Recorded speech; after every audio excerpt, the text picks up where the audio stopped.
In this video we will learn about how to display author box in your contents.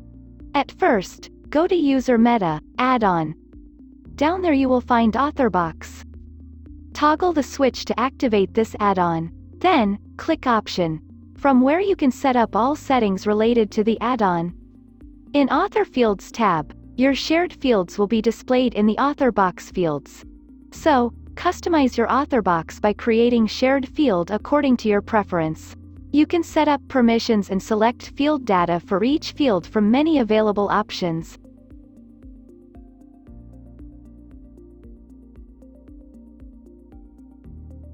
Next, in the Box Settings tab, you can customize style and display of the author box.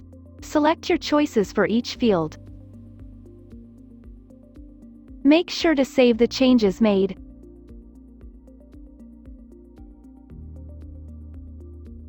After that, go to Post from menu, and then click Edit from any post. You can also find UMP author box from the right side menu of any specific pages and posts. If you want to hide author box for that specific post, select No.